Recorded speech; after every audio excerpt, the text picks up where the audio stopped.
Hey everyone, so today we're going to talk about my most anticipated games for the remainder of 2020. Now I know it's a little bit late in the year, it's already well into the second half of the year. For whatever reason, this just happens to be when I'm doing it, so there. And there are still a lot of great games coming out for the rest of the year, so why not? So we're going to start off with honorable mentions, and first off we have Pikmin 3 Deluxe, which is being released October 30th. So that's obviously developed by Nintendo. So this is a port of Pikmin 3 off of the Wii U. The Wii U didn't sell very well, so concurrently Pikmin 3 didn't sell very well either. So this is a great chance for people to play this game. I've never played it. I only played the original Pikmin and I really enjoyed that game. If you're into anything Nintendo does, even maybe like Animal Crossing, like it's not really like Animal Crossing, but it has that cutesy aspect where you're controlling like pet like kind of characters. This game is an RTS though, as opposed to the crafting life simulator of Animal Crossing, but I would say if you're into anything by Nintendo, check it out. Next up, we have Mafia Definitive Edition. Once again, this is a new version of an older game, but this is actually a remake as opposed to a remaster or a port. And this one is a remake of a PS2 game that came out in 2002. And at the time I played that, I rented it, and it was probably the most realistic game of its kind that I had played. And I remember it being an open world game, but I guess when I looked into it, it's not. I think just the third game in the Mafia series is open world. But the first game, it gave the illusion of an open world. You could drive from one destination to another, and it was a living, breathing like world. But it has linear mission structure. It's more of a story-based game. Even still, I enjoyed the original game a lot. The remake looks great from what I've seen in the trailers.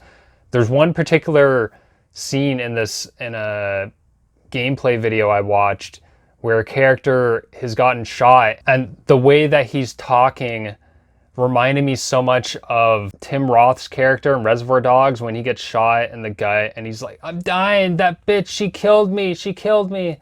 And just how his voice is so high pitched and it felt real, like you really felt that he was shot and that he thought he was gonna die.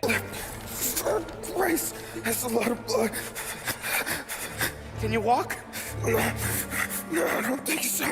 And everything's been remade from the ground up. So now let's get into my most anticipated games for the remainder of 2020. Number 5 is Star Wars Squadrons. This is being developed by Motive Studios and published by EA. The trailers make it look amazing with you're in real space battles. It's more of a simulation game compared to the Rogue Squadron games of past, which is that's probably why it's at number 5. I love the idea of it being a Star Wars flight simulator kind of thing, like not really fully a simulator, as I've heard the X-Wing games are. I've never played those before, but sort of a combination between an arcadey flight shooter and a flight simulator.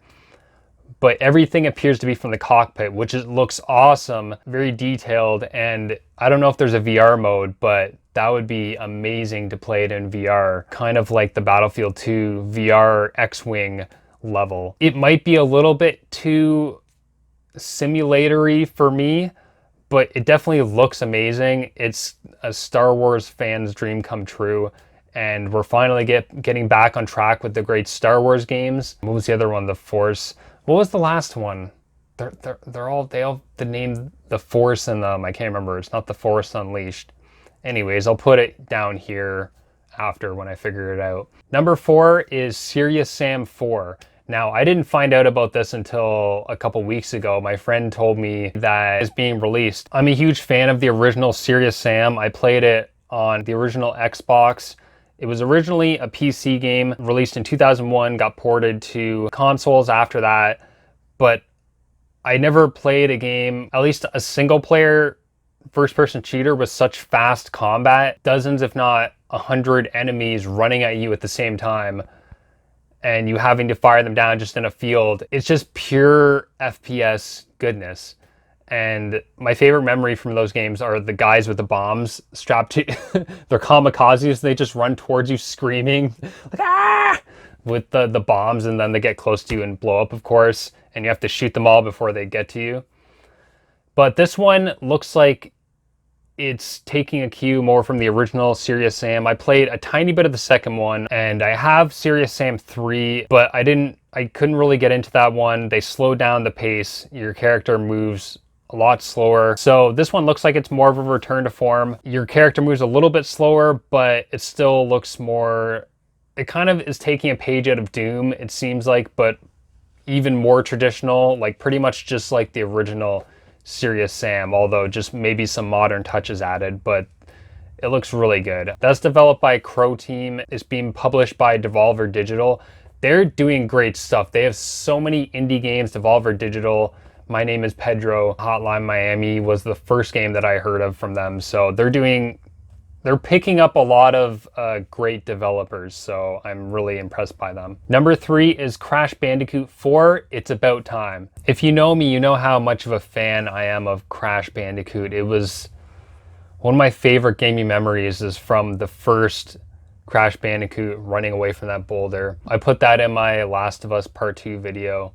Part 1. Crash Bandicoot 2 is one of my favorite games of all time. I picked up the Insane trilogy. When I heard number 4 was announced, I'm like, that's dream come true. For some reason, the graphical style is not gelling with me. Actually, I know the reason. I mean, with Insane trilogy, they kind of they did something to the graphics that was a little off-putting when I saw in the trailers. I played the game and I was fine with it, but it seemed a little too pastel, like the colors. Everything was a little too bright. It was bright, but not colorful enough. It didn't pop out. Like everything was kind of saturated in a way. And with this game, I mean, it's definitely brighter colors. I can't really complain about that, and more varied colors. I think it's more to do with the models that I don't like in this game in 4. First of all, what the hell did they do to Crash Bandicoot? I know a lot of people have said this, but he has no neck. I mean, he didn't before. I think they squished him. I don't know. He doesn't have the same stature. Like, he's shorter. His head's more squished. I don't think he never had a neck, but I don't know, like he looks more like a Saturday morning kids cartoon character, which I think is what they're going for with the overall aesthetic. But I originally thought that it was developed by the same developer that did Insane Trilogy, which would have made sense. So that was Vicarious Visions, but it's actually developed by Toys for Bob, who are the developers that made the Spyro Reignited trilogy recently, which I've heard good things about, but I haven't played. Keep meaning to, though. Despite the graphical style not being really my cup of tea, I'm obviously going to buy this game. Maybe not day one, might look at the reviews, but I'm still really excited for it. The gameplay looks on point. My number 2 pick is Tony Hawk's Pro Skater 1 and 2. So this game is being developed by Vicarious Visions, which I was just saying developed the Insane Trilogy. We know they have a good track record with developing ports of other games or different versions of other games. They've developed like 100 games for the Game Boy, the Crash Bandicoot games and Tony Hawk games and Spyro games for the Game Boy. So I think they're up to the task. It seems a little weird that they're doing Tony Hawk's Pro Skater 1 and 2 again, like Activision is doing it again, because remember in 2012, I believe, they released Tony Hawk's Pro Skater HD, which was a remake of 1 and 2. But with that one, it was like half the levels from Tony Hawk Pro Skater 2, and then maybe like 3 or 4 of the levels from number 1. So, and that one, I didn't play it, but from the trailers I watched, the gameplay I watched, it was a misfire. Like just having the discs, the floating discs that you collect instead of tapes, like, what were they thinking? They were trying to be modern, but I think it was the way they animated the icon, or it just looked very cartoony, and the graphics just didn't seem right. This version, though, seems like a proper remake of the first two games. They're including all the levels, all the characters, most of the licensed songs, adding in more modern songs, and from what I've seen, it looks completely on point, and I'm purchasing this day one. I actually forgot about this game, that it was being released, until about a week ago, and to find out that it's coming out September 4th, I can't wait. The Tony Hawk games as a child, growing up, those were some of my favorite games, especially number 2 on PS1. The create a park, create a character, the soundtrack, everything about that game was just so much fun at the time. I loved it. But even 1 is a great game as well, and the fact that you can have the control set from Tony Hawk Pro Skater 2 in 1 in this game. You can do manuals. That's great. So I'm really looking forward to that. And my number 1 pick for most anticipated game of the remainder of 2020 is, of course, Cyberpunk 2077. This is probably no surprise for most people. This is the only original property on this list, and only one of 2 on the main list that's not a remake or a continuation of a nostalgic property. It's not trying to bring up the nostalgia, except if you're maybe for Blade Runner, or if you played the Cyberpunk tabletop game. I don't know anything about that besides that it exists. There is no way this game is not going to be great. The Witcher series is very highly regarded. I played a little bit of 2 and 3. They're not quite my thing necessarily, but I recognize them as great games. This game, though, everything about it looks up my alley. Just the chase sequences and the vehicles, like those boxy looking, DeLorean looking like vehicles. Everything's like 80s, modern 80s vision of the future, being able to modify yourself. Keanu Reeves, I know it's been said many times, but I don't know.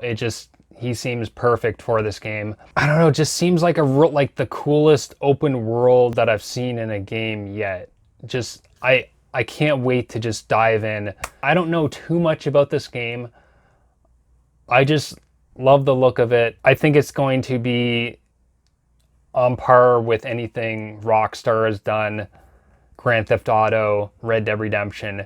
It's just going to be that game for this year. I think it's the perfect way to send off this console generation. Yeah, that's it. If you enjoyed this video, please like and subscribe, and check out my other videos I've been doing lots of video game based videos lately, so I have those show up here. Yeah, let me know in the comments what games you're excited for in 2020. I'll probably be back with a video on what games I'm looking forward to in 2021 in a few months. With that said, I'll see you guys next time, and thank you for watching.